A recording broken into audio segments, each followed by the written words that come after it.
have a few quiet minutes together to start with? Just 3 or 4? Maybe take a moment and consciously connect with your body.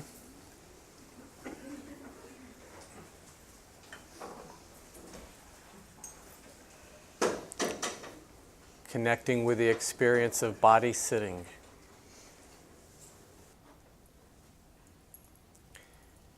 And remember, connecting doesn't mean grabbing onto, it means receiving the experience of body sitting. Not leaning forward into it.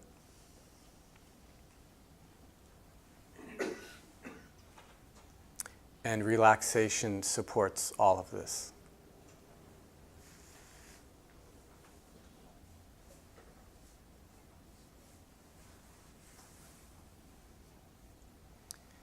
And remember, it's okay to enjoy the moment if it's enjoyable.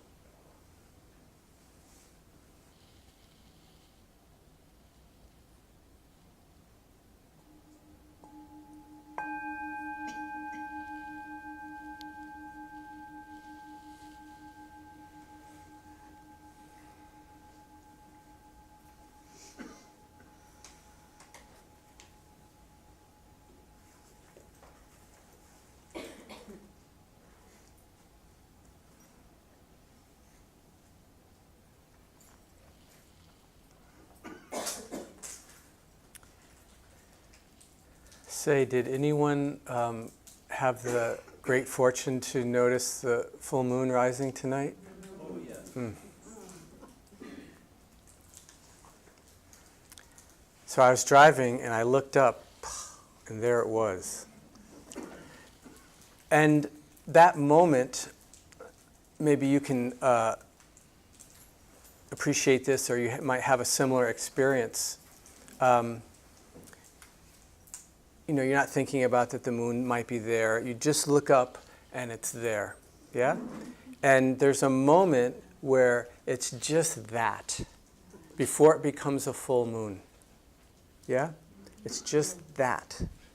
And there's a way that we connect with it on that way of just the suchness of it. And we know it for what it actually is. Pre-full moon. As soon as we know it as a full moon, we're kind of one step removed. And that is an example of really how we're training ourselves to be with experience. This is what we're cultivating. The ability to be with the suchness of experience, free from our likes and dislikes, free from just any messing with it at all, even free of concepts. So, this can happen with a full moon. It can happen with a breath. It can happen with a sound. It can happen with a thought. It can happen with anything. We can know things just as they are. And when we know things just as they are, we are seeing things for as they actually are. And when we see things as they actually are, then we get real information, not distorted information based on delusion. When our minds color things and make them, and we see them differently than they actually are. I don't mean see them like, you see the moon as square when it's actually round. Not like that. We perceive things differently than they actually are. And of course, the bottom line is we perceive incorrectly what brings happiness and what brings suffering. We don't see it correctly. But when we see the suchness of something, the truth of it isn't hidden anymore. And then that's called clear seeing. And that's the building blocks of wisdom.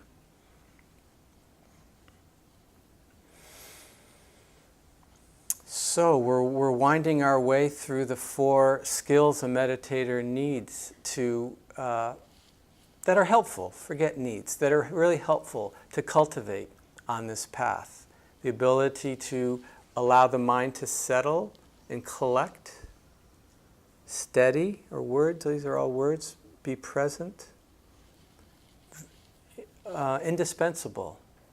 We can't, if we're always scattered and not present, there's not really much else we can do except be scattered and not present. So the ability to collect the heart and mind in the present moment and be with what is the foundation. That's the first skill. And then the second skill is moving closer to experience. In the classic Vipassana language, it would be called investigation, the mind state or the enlightenment factor of investigation. Moving closer to it, becoming more intimate with it. Especially the difficult things, because we tend to run the other direction from those.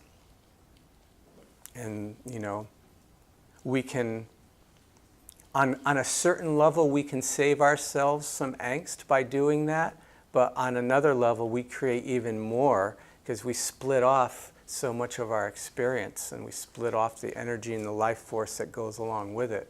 And we're not whole beings. So there's a tremendous price to pay for a little bit of comfort. So moving closer to experience, very important, which allows us to see it. See, all this is in support of knowing the suchness of things, of seeing them as they actually are, right?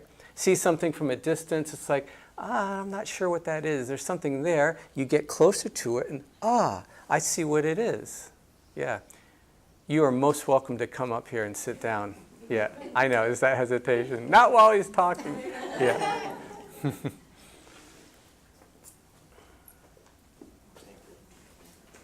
Also, with the difficulty, just in terms of kind of like, psychologically or emotionally, that's where our growth edge is.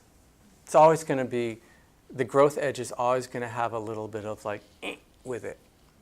If we're cruising, we're not growing. And it doesn't mean that cruising is bad. It just means we're not growing. And it's good to be in cruise control sometimes. We can't hang out on that edge all the time. It's too, it can be too intense.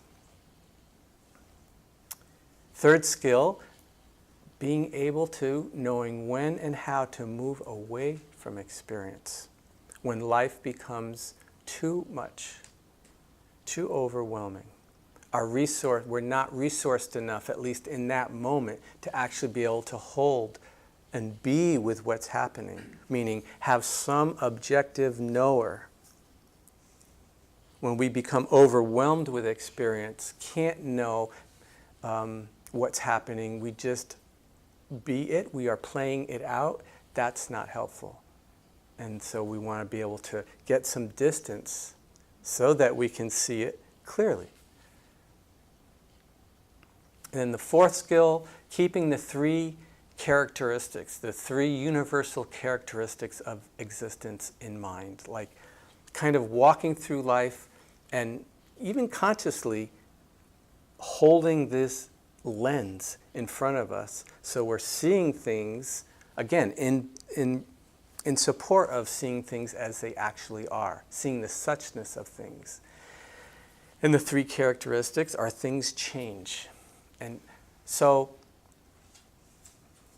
actually connecting with life as change, even not so much as objects. There's this saying in Vipassana meditation, we move from content to progression, to how things flow. Start, the thing itself recedes into the background. We still know a camera as a camera or whatever. It's not that, but what's in the foreground is change. So change is the first characteristic. The second, which is a very good change, is a perfect translation of the Pali word anicca. Impermanence, change. The second characteristic, the Pali word, is very difficult. There's no one word that can capture it because It's such a range of experience. The Pali word is dukkha, D-U-K-K-H-A. Stress, unreliable, unstable, unsatisfactory, vulnerable, changeable, not quite right. Suffering. Just because suffering isn't the best translation doesn't mean it doesn't have its place in the pantheon of translations or the range.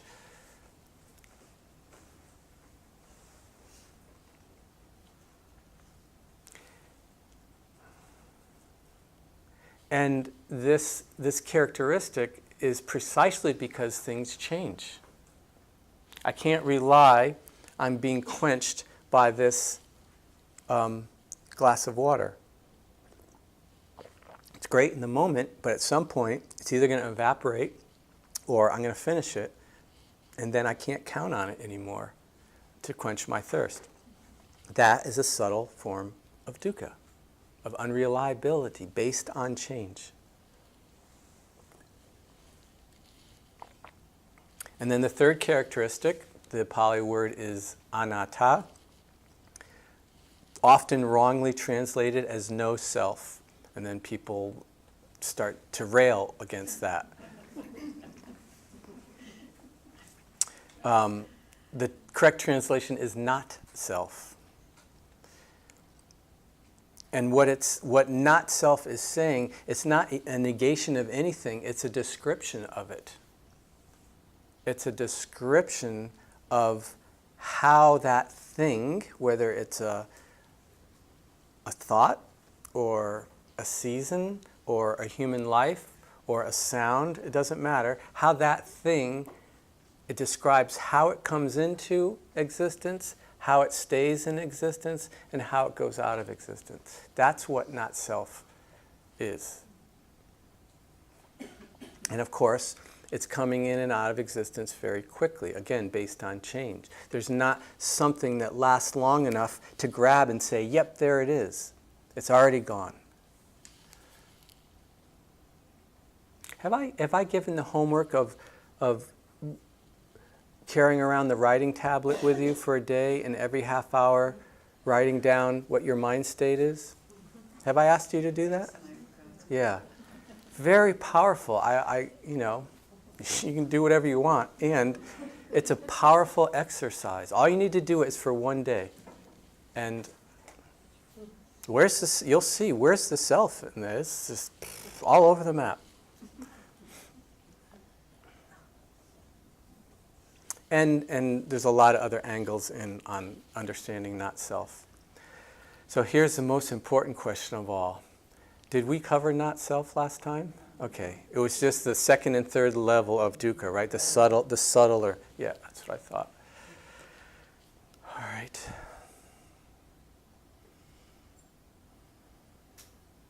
I was experiencing, remember that third level of dukkha, the dukkha of things constantly happening, and then I was talking about that's usually seen in more very, very quiet meditation, but there's a way in daily life you can feel that impingement. Things just keep coming, like you got to go shopping again. The other morning I woke up and it was my take the shower and shave day, and I just like, really? Ugh. And it's like, oh, there's that level of dukkha. There's that incessantness. It's like, this stuff just keeps growing. It's like, it doesn't stop. There's no end to it, you know?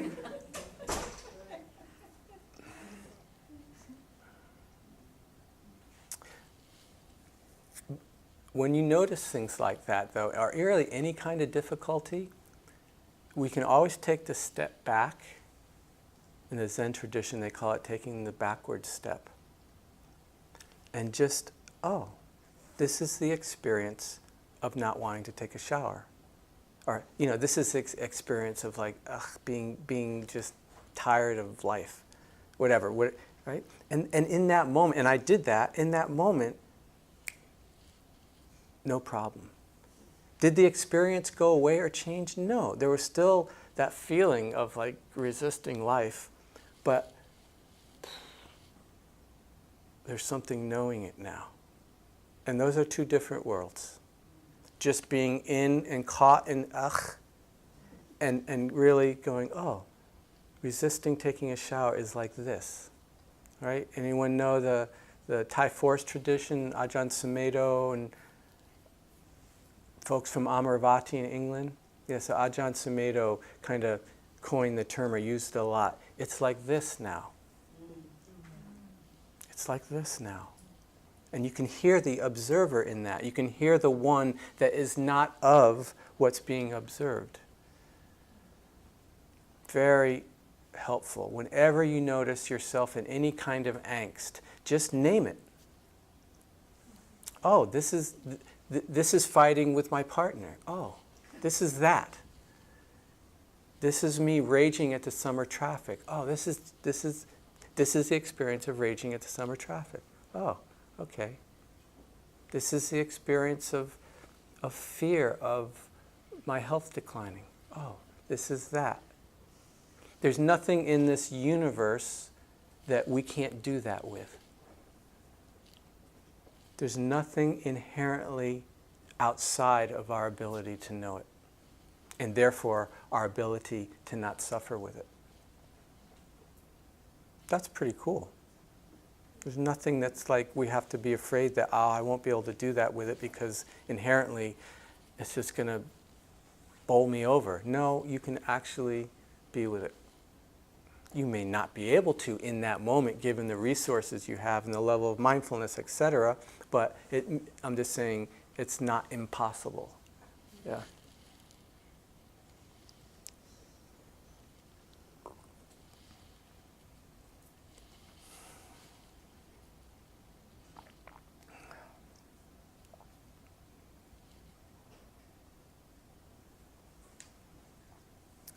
Let's do a little sit, and I want to introduce not self experientially.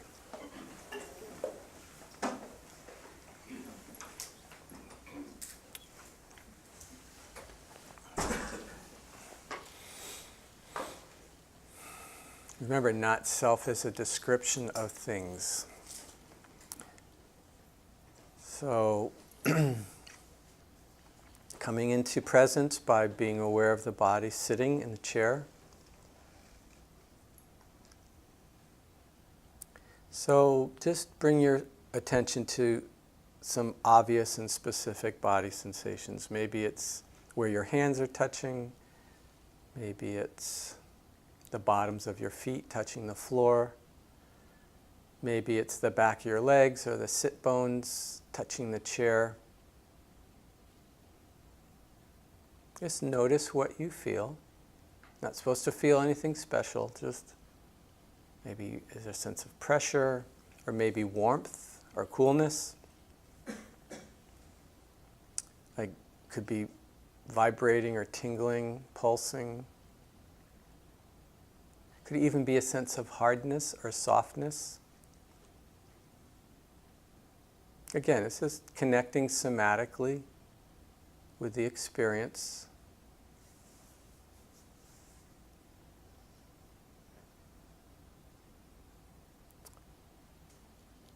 All right, now try to make those sensations stop.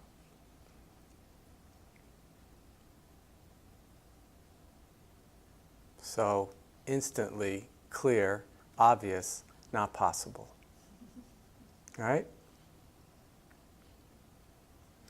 So, here is, just to fold in for a moment, here's that relentlessness.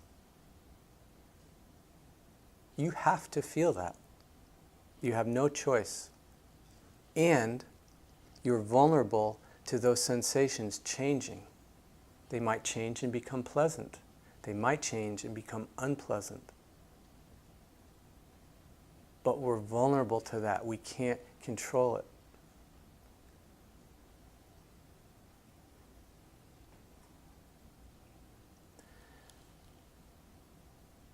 All things are not self. So you can't control the sensations of your body. Become aware of your breath.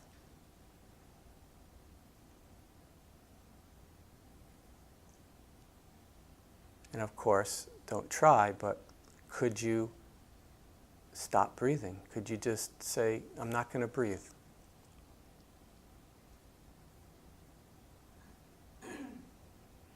So of course, don't try that, but with that reflection present, pay attention to your breath. Feel the body breathing in and out and see that it's not you. Because what you can't control could not possibly be you.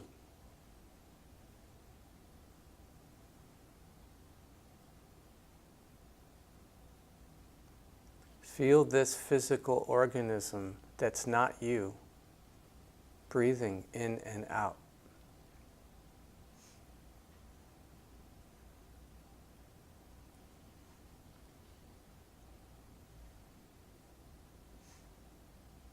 Yes, there can be an influencing of the breath, breathing deeper or shallower, quicker or slower.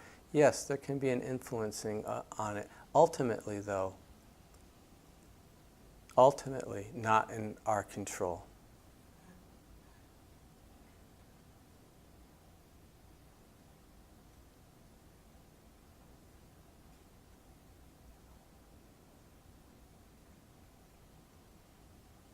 Bring your attention to hearing. Notice what you hear. Of course, when I'm talking, the sound of my voice. I'm not talking, other sounds.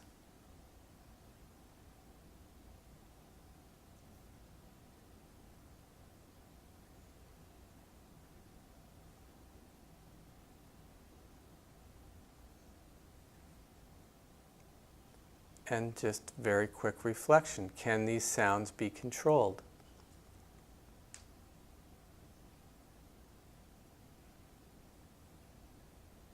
Well, I can get up and leave the room and I won't hear you talking. But just now, in this moment, can you control the sounds?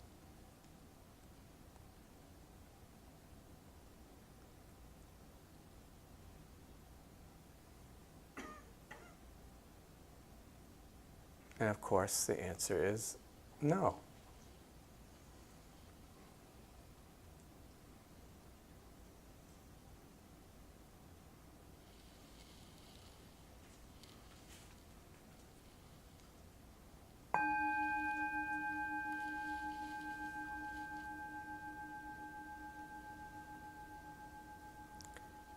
So we're still meditating.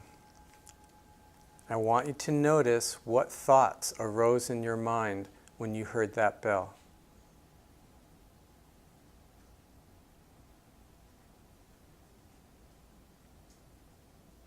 And then ask the question, did I have any control of that thought arising? Or did it just arise based on conditions, spontaneously? Thoughts are also not self.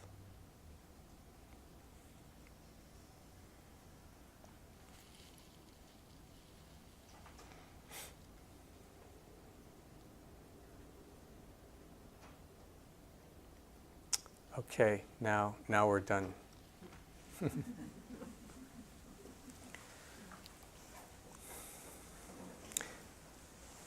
So I wanted to start experientially because this is really how you want to learn about not self. It's not an intellectual thing.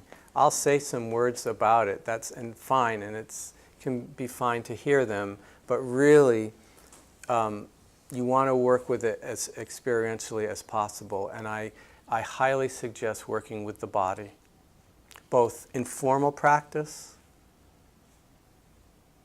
Who are those sensations? Joseph Goldstein says, is the sensations you feel in your knee, are they male or female?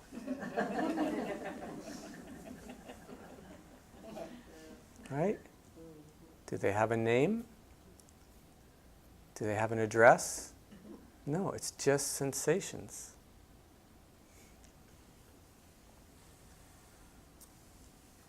So in your formal practice, working with the body, and we'll do more tonight,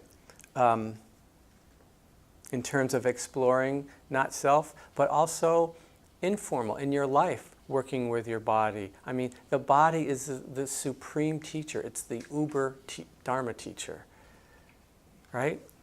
We all have something in common in this room. What is it? We have a body. Yes, that's true. What else? Hearts, yeah. We're going to die. Very good. We all have in common that we're going to die, and we're headed in that direction. It's called getting older. It's called change, the first characteristic. Everything is changing. These sentient beings, these biological things are changing. And in using the words and concepts, they're getting older.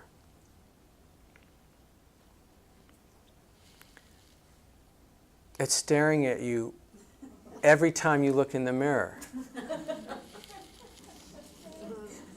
Change. Change. And you can't do anything about it. Ha ha ha.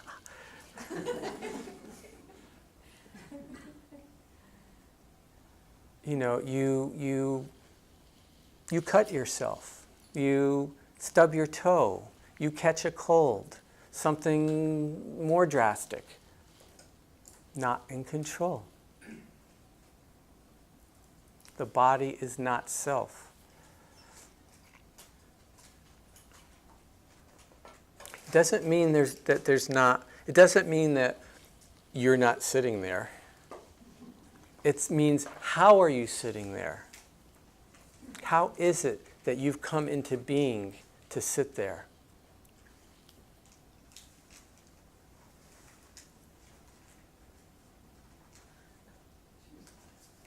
So, one of the doorways or one of the windows into not self is change. Just like a window into dukkha is change.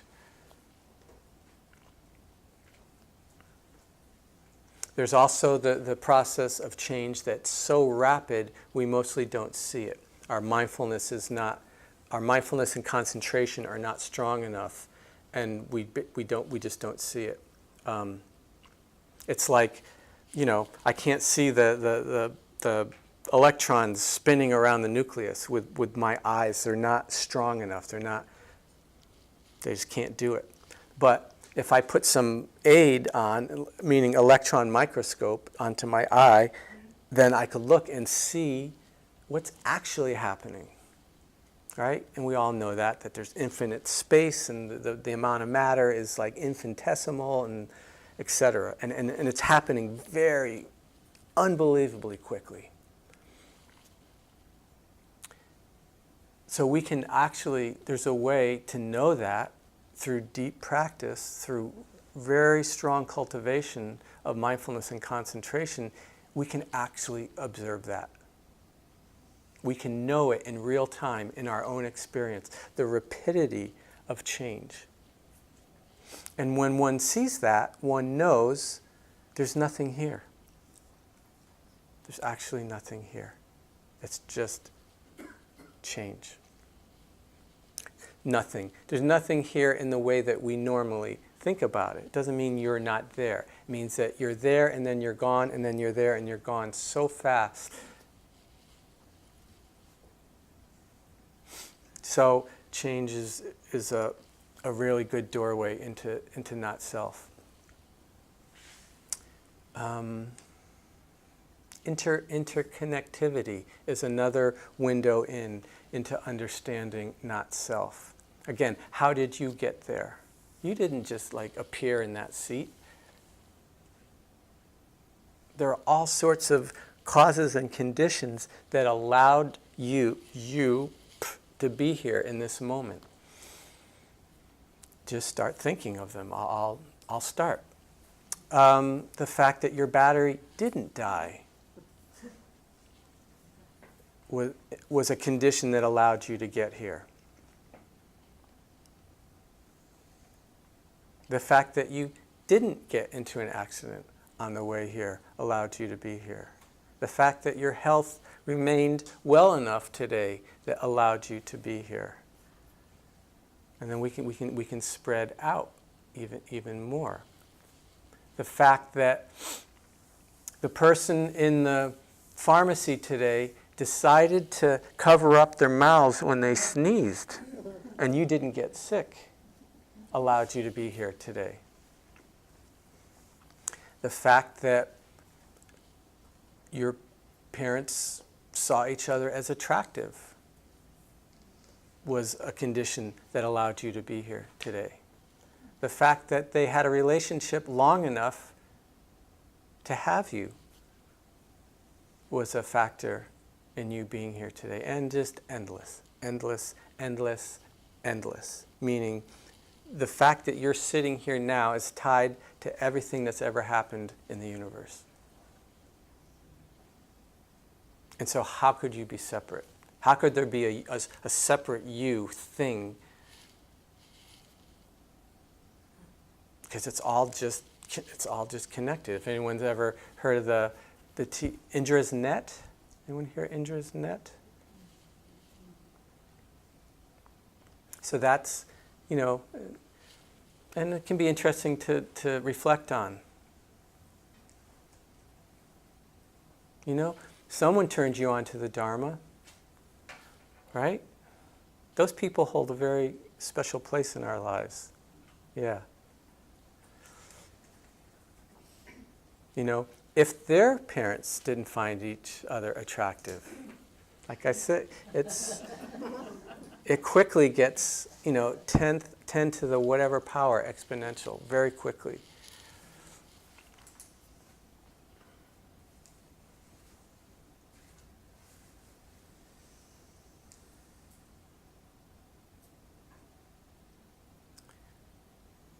So there are certain things that we really, I started with body, and I encourage you to keep working with body, because that's one of the things that we, what's called cling to as self. Yep, this is me, right? Look in the mirror, yep. Hi, Chas, you're still there. So we have a strong, what's called identification with this physical body as being me. And it's probably the easiest to work with in terms of both intellectually, but also like experientially starting to get that this is not me. Our thoughts, I wanted to do a little experiment with thoughts. Our thoughts are another thing that we really heavily identify as being us. And that we're the ones that think our thoughts. And it's like, that's not true. Thoughts think thoughts. Wind blows, thoughts think. We don't. Sometimes we pick them up and use them, right? Gee, how long will this class be? And how many minutes will this battery last? Therefore, I need 2 sets of batteries to make it through the class. We pick up thought and use it in concept. And so we mistake that we're the thinker. I think, therefore I am. It's like, oh, no. And you can explore that.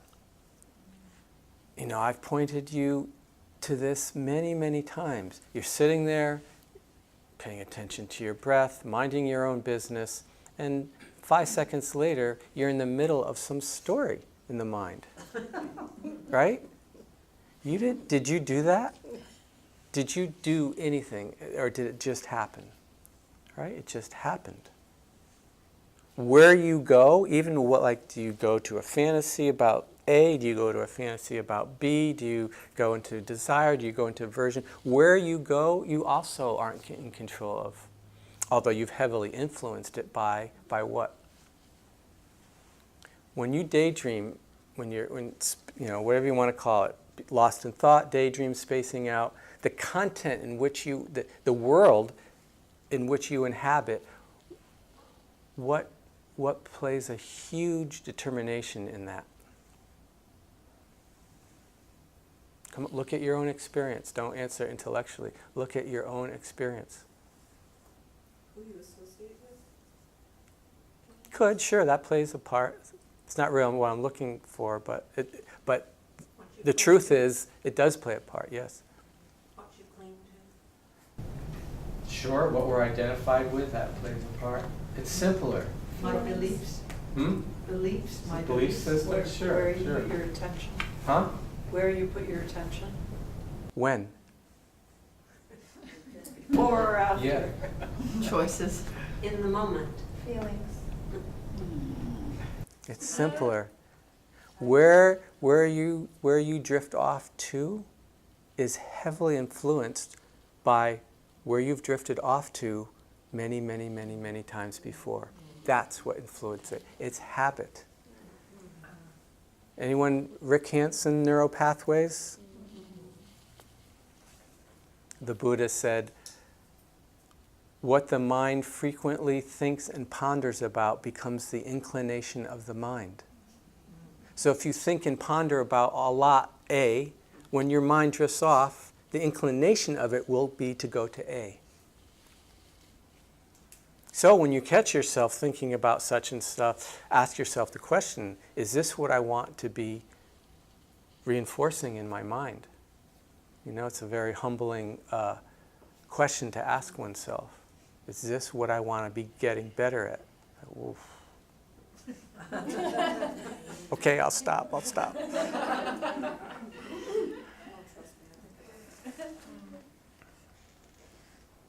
So, you know, this is, and then you, when you wake up, right? Think mindfulness arises in the mind. Did you do that? No. No, it just happened. It's not you. So you have, you know, and how often does this happen when we meditate, right? This leaving and coming back, leaving, coming back, tons. So you've got tons of opportunity to reflect on your experience through the lens of not self. Remember, the fourth skill,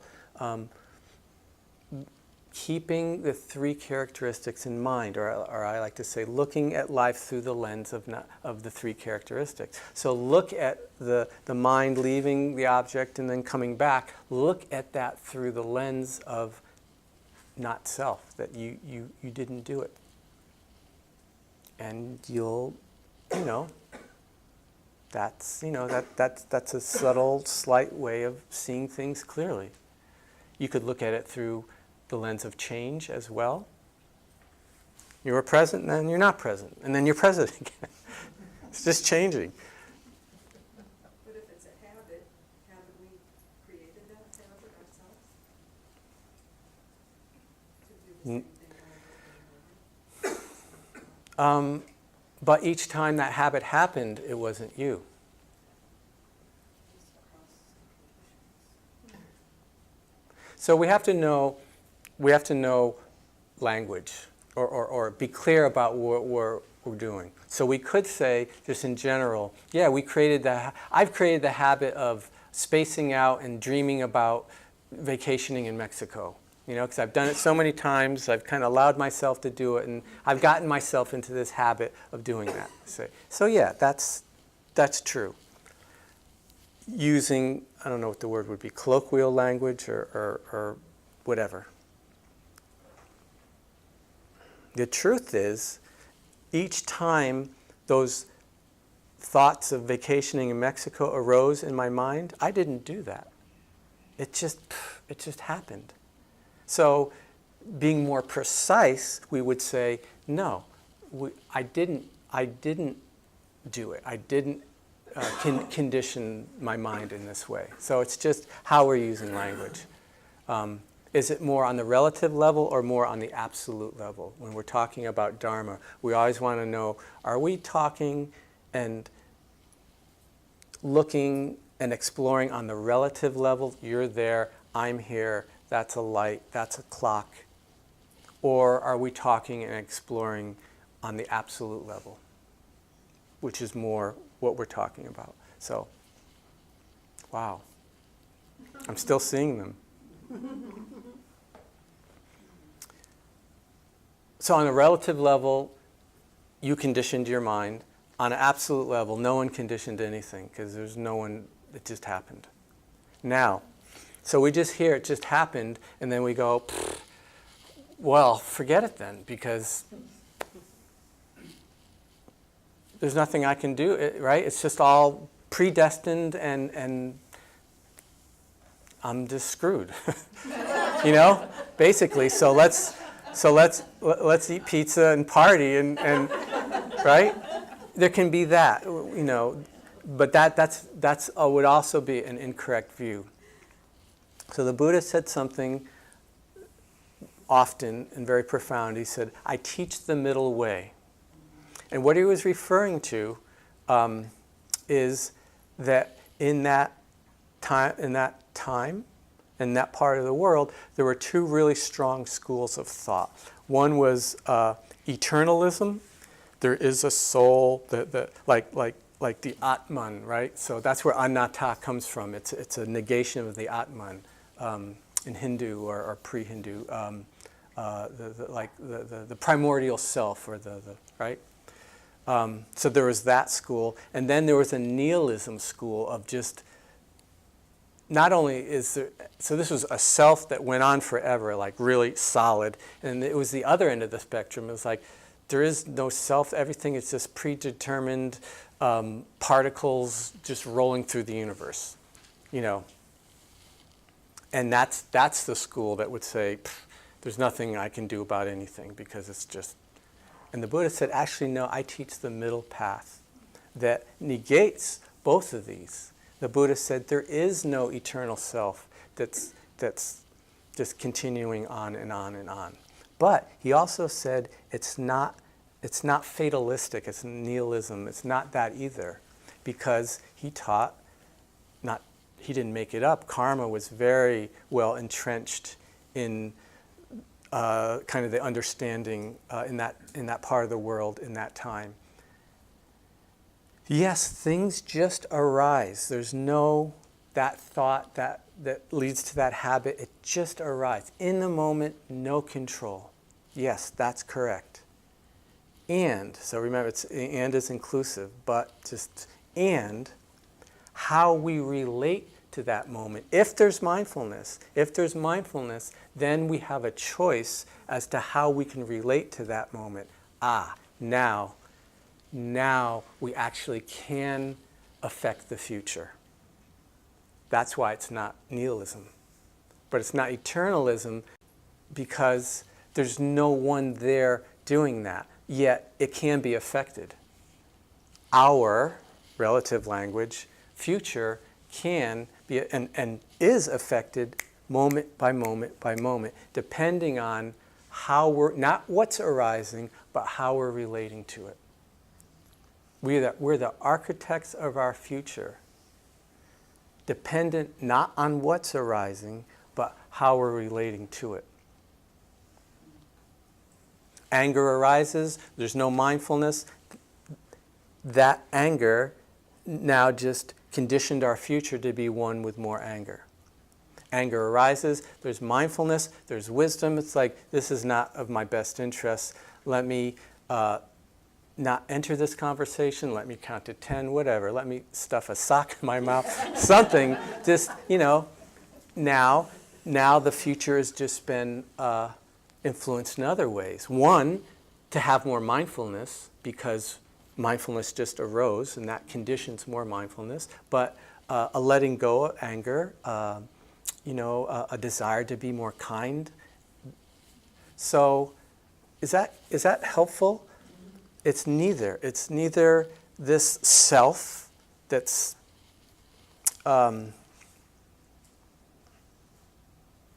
independent of everything and kind of the master of their own destiny, nor is it there's nothing happening. It's just space dust blowing through. It's in between. And actually not self is actually a description of that in a certain way. Let me see if there's anything else I want to say about not self. Oh, well, also just remember that the three characteristics actually aren't different from each other. They're just different facets of one truth, the truth of how things are. Again, I like to use the example of light going through a prism. It's just one light. There's no, you see 5 or 6 different colors. There's not 5 or 6 different lights going through that. There's just one light going through that, and it gets manifested or expressed in different ways. Well, there's just the truth of how things are, but it gets expressed as change, expressed as instability, unsatisfactoriness, expressed as not self. But it's just how things are. There's not 3 different how things are. Is that right? Does that make sense? Yeah. So that's important. Yeah. Chas, in order for us to get this not self concept experientially, isn't it helpful to think everything else is self? In other words, everything that we experience, thoughts, feelings, physical sensations, that's all self. I see what you're saying. Well, no, just be more direct, because that would be one step. I know what you're saying. Well, all of that is self, so I can't just be here by myself, because it's all. Just go directly, and all of that is not self. Because each of those things, remember, saying a thought is not self isn't just saying it's not my thought, it's saying the thought itself isn't a thing. Saying, let me see if I can say that again. When we say a thought is not self, it's not, we're not just referring to the thought is not me. It is saying that, but it's more nuanced than that. It's saying, yeah, that thought itself is not independent of everything else. It's not just, not self doesn't just refer back to you. It's a description of everything. You're a part of everything, so it does describe you, but is that clear? Not self isn't just talking about you. It's talking about everything. This is not self. And it doesn't mean not self like it's not me. It means that this bowl is connected to everything else in the universe. This bowl is not self.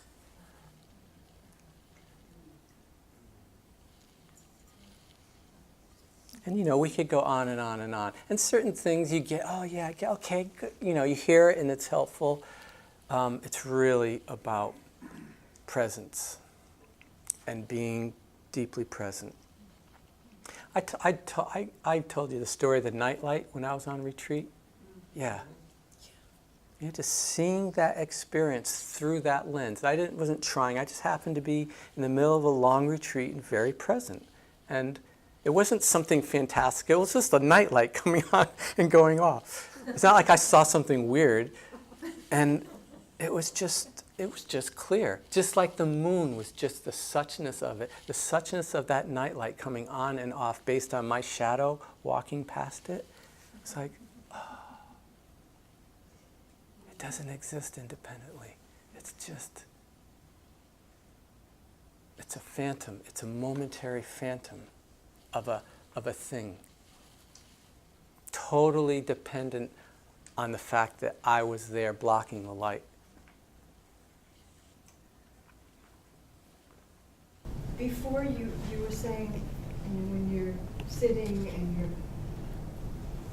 good, and then all of a sudden you're drifting off somewhere, that you tend to drift off to the kind of the same place. Tend to. I mean, Yeah, you know, yeah. we have our top 5, right? What I was saying, it's habituated and, Right. and not in our control. Where does that originate?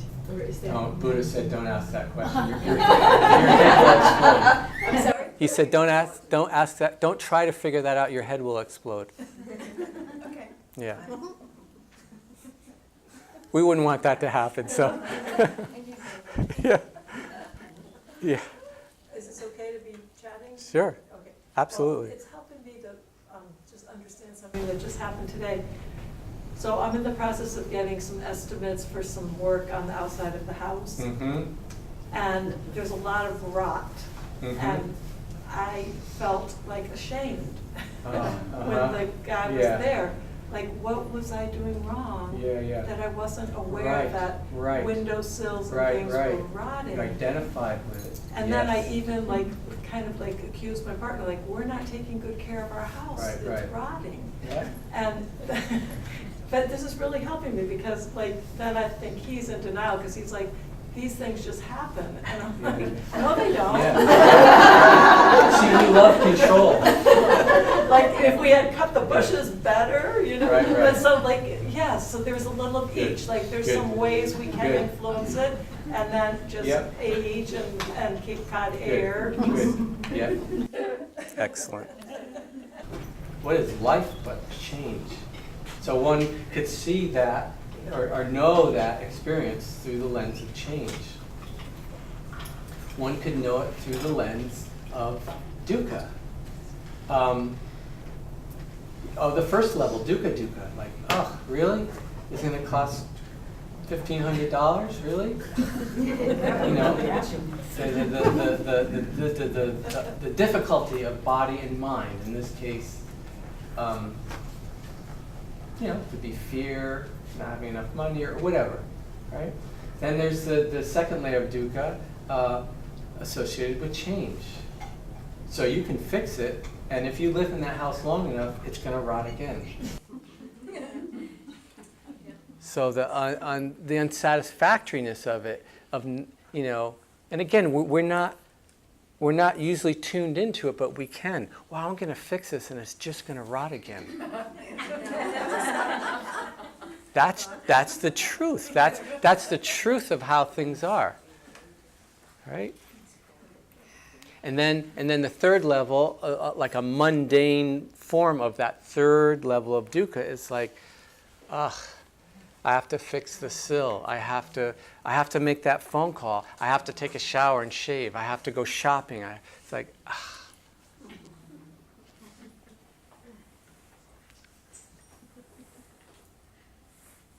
And then through the lens of not self, it's like not identifying with that. It doesn't say anything about you, that you're good or not or anything. It's just happening. It's just that wood is following its nature. What is its nature? What is the nature of that wood? No more essential. What's the nature of it? Yes, to change. To change. Yes, good. It's temporary. And again, on one level, it's just temporary in the most billionth of a split second when you get down to what's actually happening. So, is it good to love what is? I mean, 'cause Ah, I say, good. Love what is. Good. Just love what is. Yes, because it's only going to be here for just a second. And those of you who with children know about that. Right? Wow. So the preciousness of life. The more we connect with change, the more we connect with the preciousness of life. It's so vulnerable. It's so vulnerable. That good mood, enjoy it because it's not going to last. You know, no, not because there's anything wrong. Not because there's anything wrong, because this is the universe we live in. So life is precious. That moon hanging in the sky, oh, so precious. So precious. We might not be around to see the next full moon. Very precious.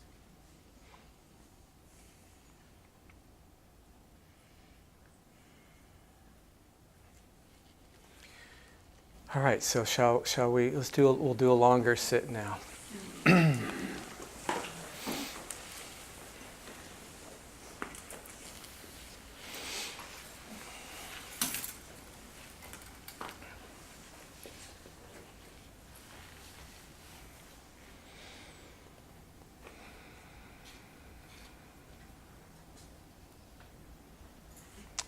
I want to just guide your attention to sounds right now.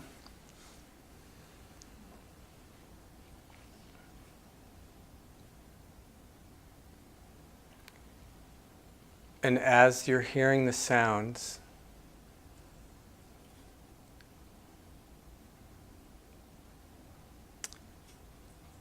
see how much effort it takes for the sounds to be heard.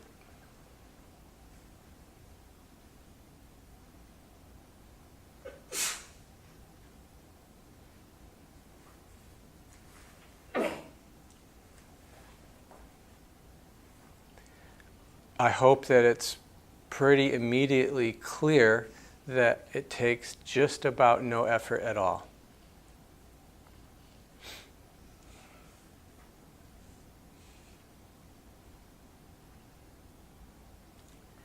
Because the nature of your mind is to know.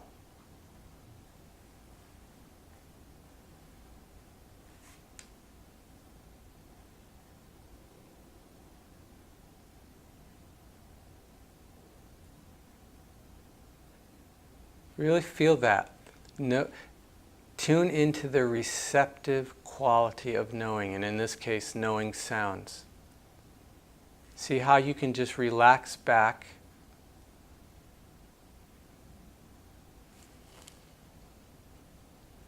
and be present with sounds being known.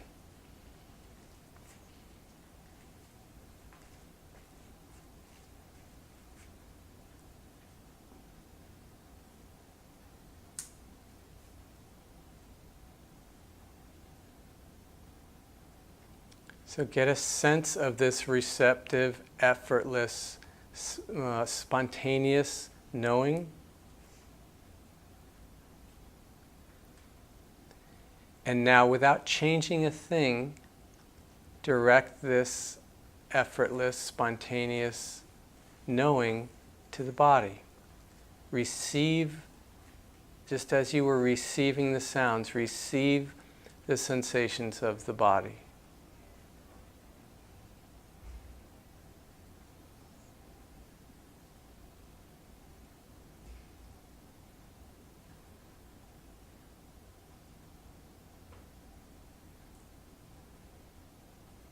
Sensations following their nature, arising and passing away. Tiny points of feeling flickering in and out of existence.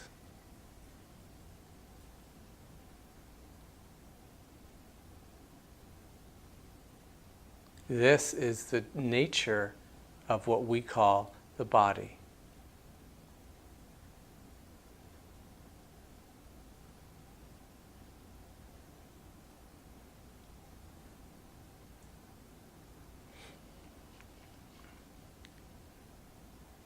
Stay connected to the non-doing, the non-efforting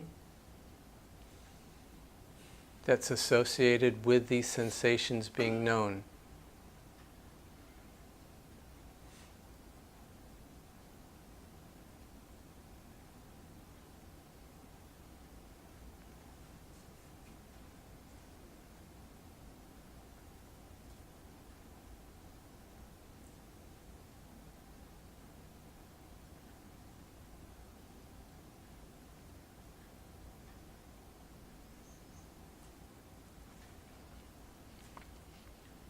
The sensations are change. The sensations are unreliable. We can't rely on them to stay the same for more than a millionth of a split second. And we can actually feel that. It's not just a concept. Can you feel, maybe if you're not feeling the body so clearly as I'm talking, bring your attention to a spot where it's connected to something. A chair, feet on the floor, hands touching.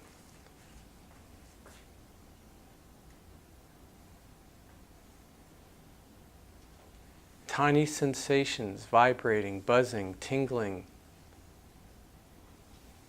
Can you know one? Can you stay connected to one with your attention for even a split second? No. Why? Because it comes and goes so quickly.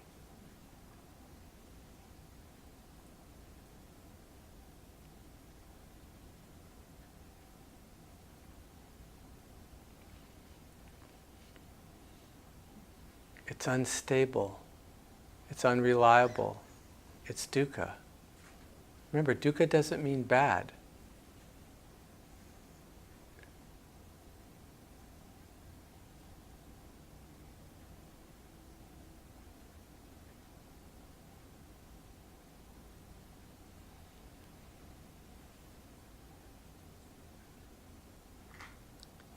And these sensations are not self.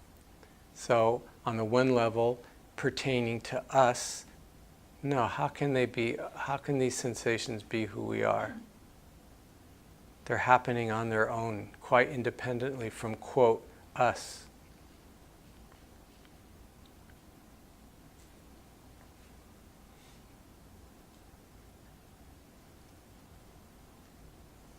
But also, the sensations themselves are not self. They don't exist independent from everything else, including, here's a good one, including your attention. If you were distracted in a daydream, there would be no sensations. Oh, well, they'd be there, I just wouldn't be able to feel them. Well, there'd be no sensations. Here's an interesting reflection. When you wake up from being lost in thought, very quickly look back on that experience, right? Because it's already fading. Look back on it and see that it was a completely disembodied experience. There was zero sense physically of a body. It was a completely mind-made world. And you can see that if you just quick look back on the experience when you wake up from being lost in thought.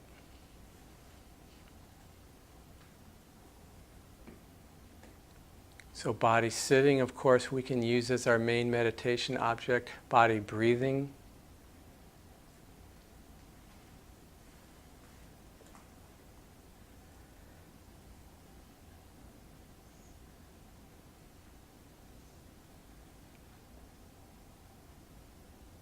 Just far out. We live on this planet, floating in the vastness of space. This planet with an atmosphere, a thin, paper thin layer of mixture of gases.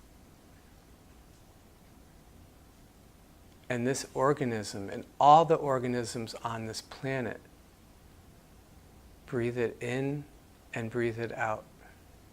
And in doing so, co-create, along with all other organisms, co-create and maintain the composition of the atmosphere. You are breathing, you're not breathing air, you are breathing the atmosphere of this planet. And in doing so, you're co-creating it.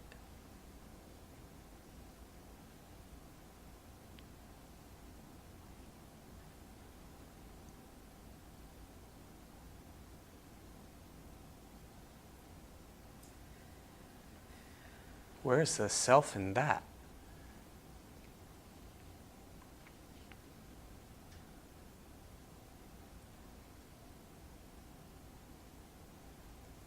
Tune into that. If you're not paying attention to your breath, bring your attention to the breath and realize you are breathing in our atmosphere.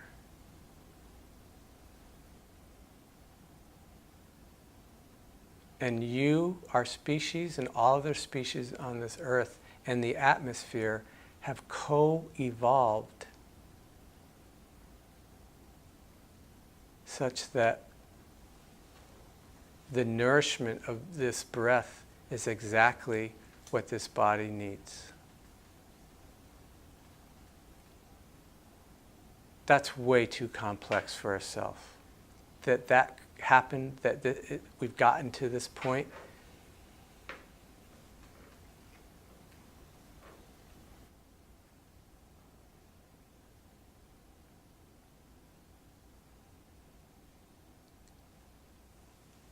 using the body as an exploration of not self and of all the three characteristics, an exploration of the truth.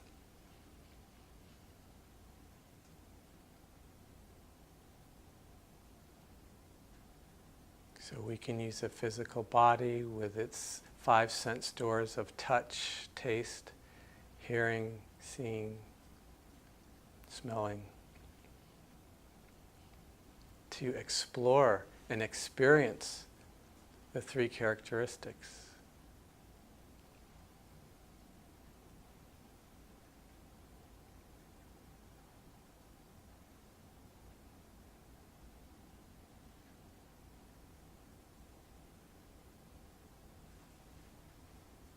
And we can use the inner life. We can use the heart-mind to do the same exploration.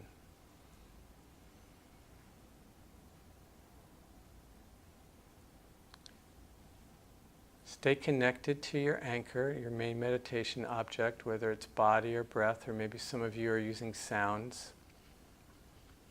And just wait. See if you can kind of be, without getting tight, just see if you can catch the next thought that arises.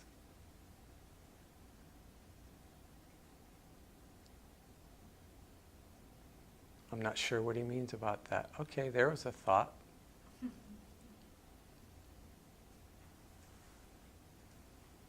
And see that that thought, you didn't do it. It just came. It just arose. Try it again. See if you can catch the next thought and see it through that lens.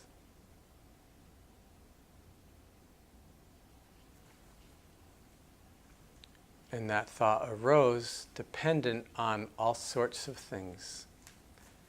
On our topic tonight, on the fact that you're here, what you did today, who you talked to, what you talked about, how much sleep you got last night, and we could start circling outward endlessly. That thought arose dependent on everything else in the universe.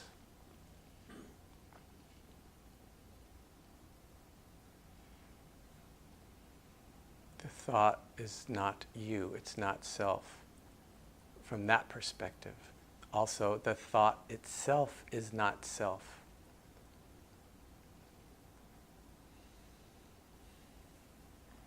It owes its existence to everything else.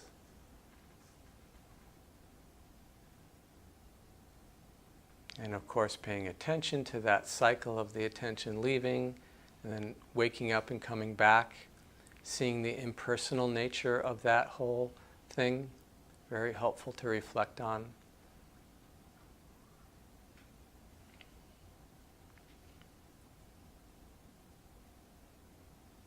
So let's practice this way. Let's practice doing our regular mindfulness practice, but using this fourth, or cultivating this fourth skill, keeping the three characteristics in mind.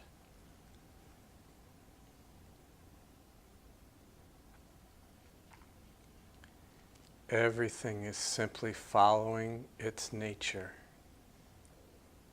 The breath follows its nature. It arises and passes away. Thoughts follow their nature. They come and they go.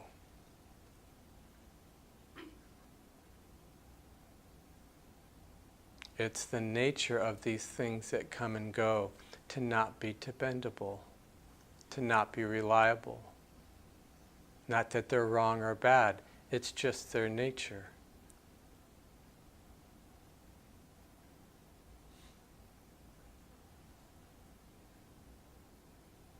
And it's their nature to do this in conjunction with everything else in the universe, which is also doing this, following just nature, following nature.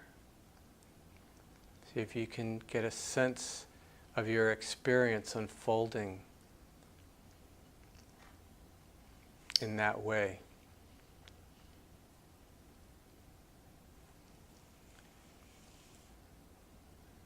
As we move on in the sitting period, noticing even the difficulties that arise, the aches and pains that can come in the body, simply impersonal sensations following their nature.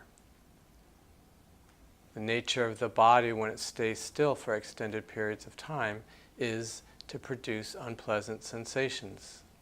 That's its nature. Looking closely at these sensations, we can see that they come and go, in fact, quite quickly.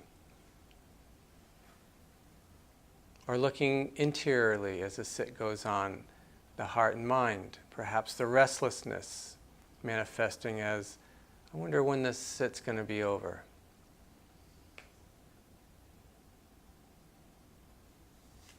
Thoughts arising in the mind, following their own nature.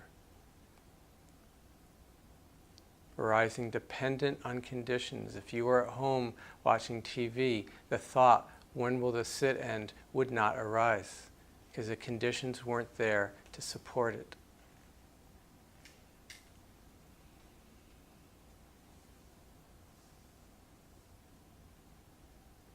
Ultimately seeing everything as simply empty phenomenon arising and passing, following their own nature. Resting back, letting it happen, letting go of control, letting it happen just as it is.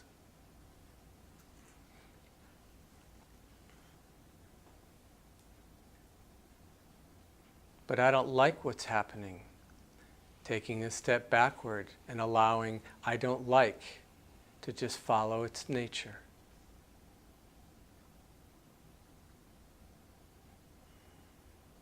Everything self-liberates if we simply stay out of the way.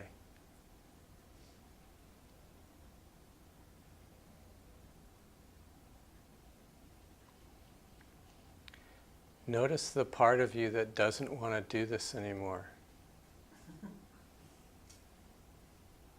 See what that feels like. Get to know that habit pattern in your mind. Not this, something else.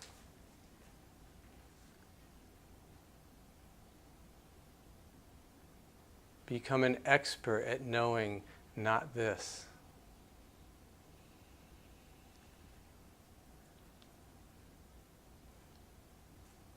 It too is simply an empty phenomenon following its own nature. And very important to know.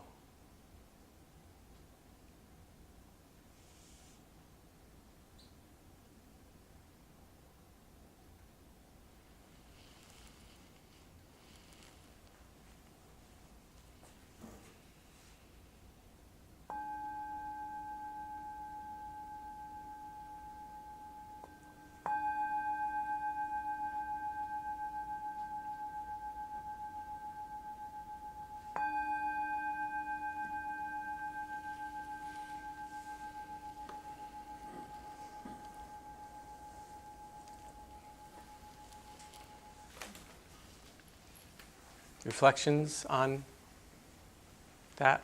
Yeah.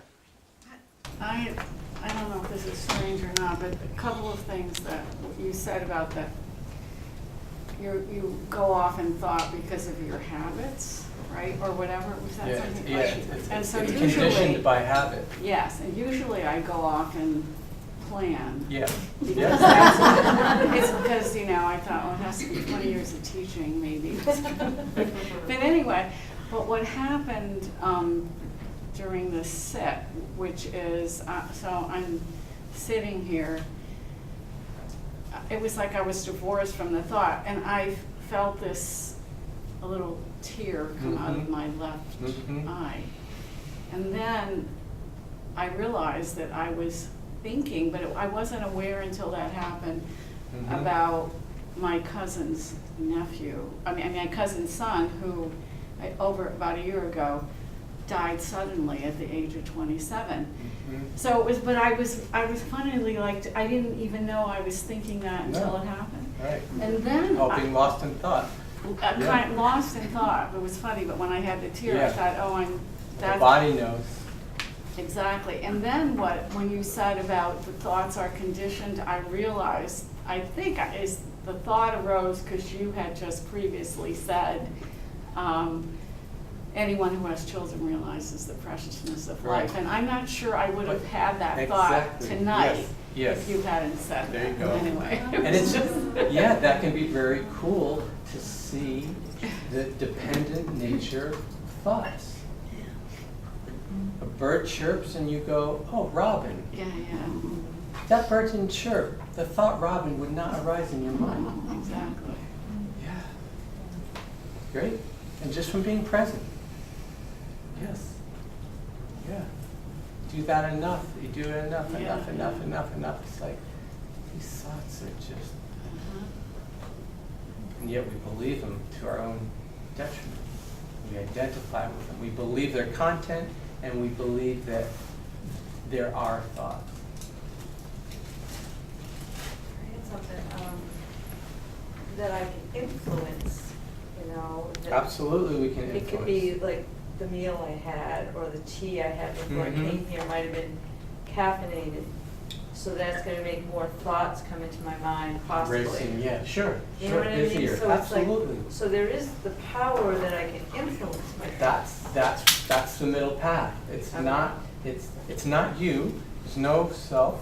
It's selfless, but it's also not uninfluenceable. Yes. This is why we're not living in a hell realm.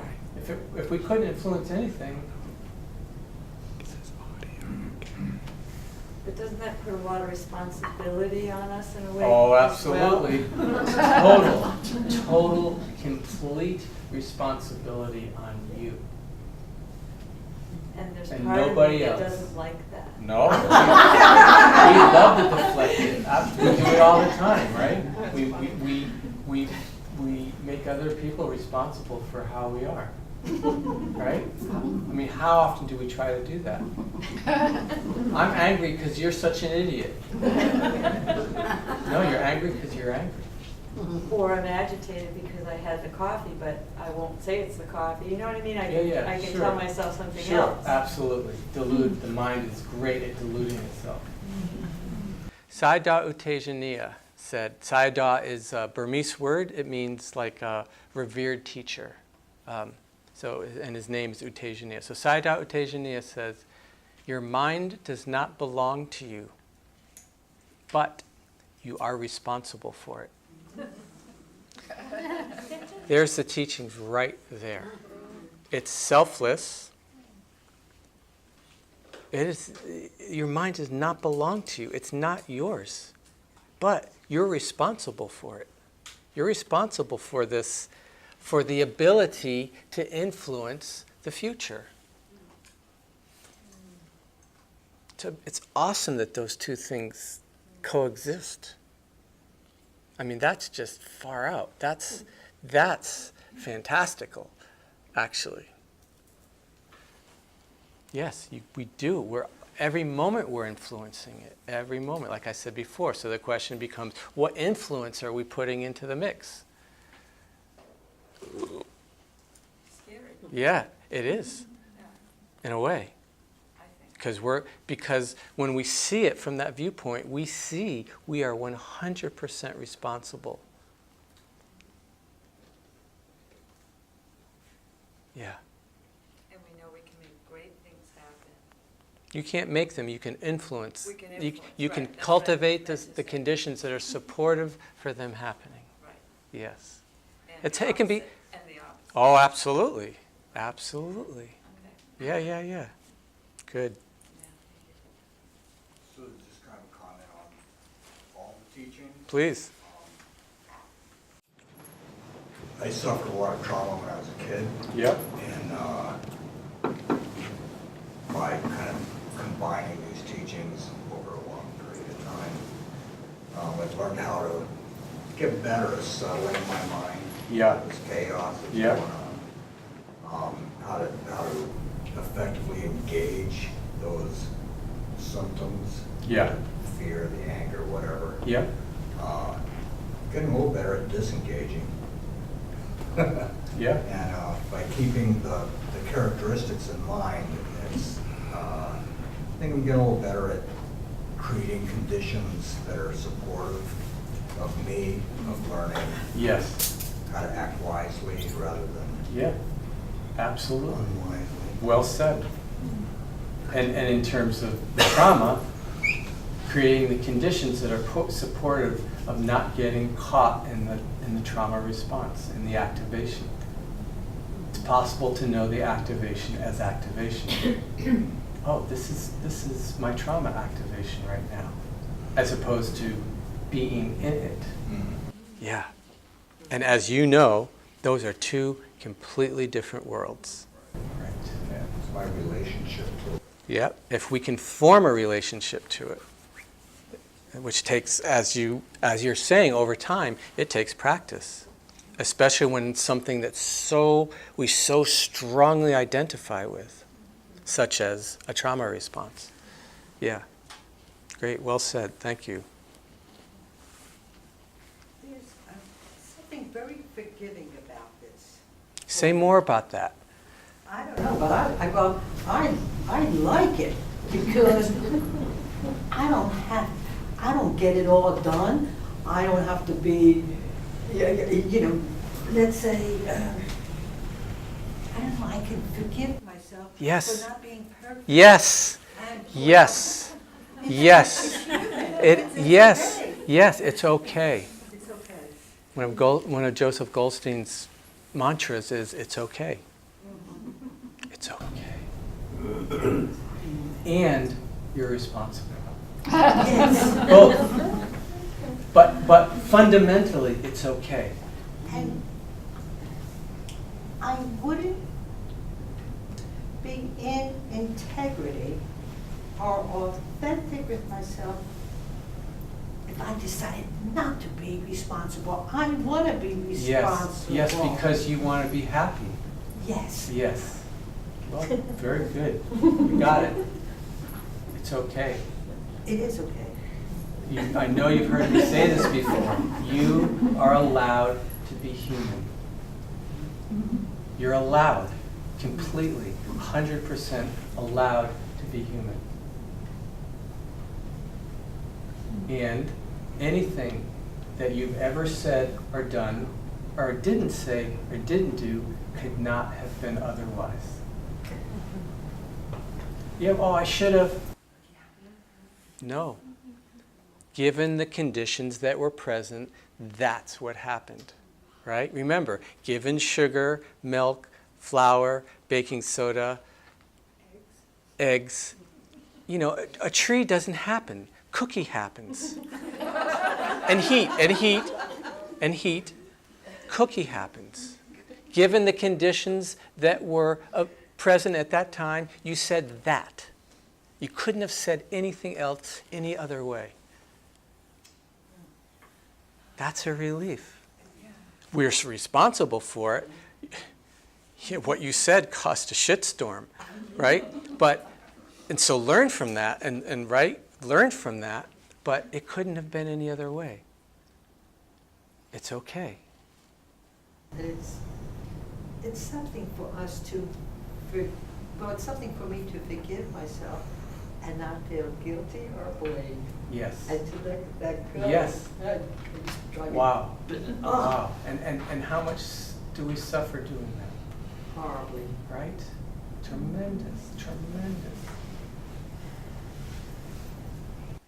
So this is the kind of freedom that's available to us. You don't have to wait for 40 years and become enlightened.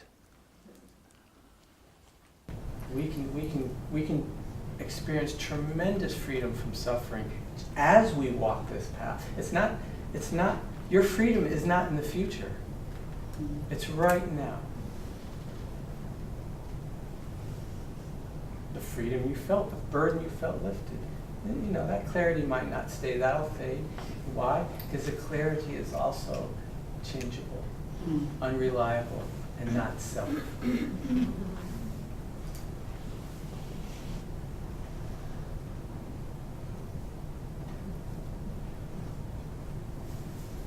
So only keep going. That's all you can do. Just keep practicing to the best of your ability, both doing the formal practice and really encouragement, deep encouragement to do the formal practice, whether you're walking back and forth, or sitting or standing or lying down, whatever position you choose to do it in. I know. Whatever position you do it in, do it, because that's stopping. It's like we're in this cascading stream that's tumbling down the mountain, cascading down, heading towards the ocean, and we're in it. And it's really and we're going to be in that ocean before we know it, meaning the end of life. Step out, go into an eddy, where the water going shoo. Take time every day to go into an eddy and stop. Do the formal practice. Use your body, use the breath, use sounds as something to direct the attention towards, and practice being and not doing. But you have to practice every day, or as much as possible every day. And then continue to practice as best you can, non-formally. Use as much as you can remember this lens of the three characteristics to see things. Oh, geez, I just came down with a cold. I'm gonna miss work. Change. I wasn't sick. Now I'm sick. Oh. Dukkha. Oh. The dukkha of body and mind. It's the suffering of that this body gets sick and it's unpleasant. Oh. I couldn't control this. I'm not in control of this body. Not self. You can do this with anything, because everything is screaming the three characteristics, if we can pay attention. And the three characteristics again are Change. It's helpful to dukkha. Remember dukkha. You stub your toe. Ow. Get jealous. Ow. It's just the bumps and bruises of body and mind that we run up against in this life. In the subtler form of dukkha of change. It's unreliable. That clarity is not going to last. It's going to fade. You're going to go home. Oh, I had that moment. What was he saying? It won't completely fade. No, when that happens, when we get zinged like that, something lasts. But that clarity won't last. We can't depend on it. It's unreliable, vulnerable, unstable. So that's the second layer. Yeah. And the third, Incoming data. Can't turn it off. Just life itself, sentient life, the skandhas, the sankharas, just for those of you who know that, just constantly arising and passing. We can't shut it off. Mm-hmm. And then the third one is not self. That you could say the interconnectedness of everything. Or the other window, the momentariness of everything. There's nothing there to catch to say that's a self.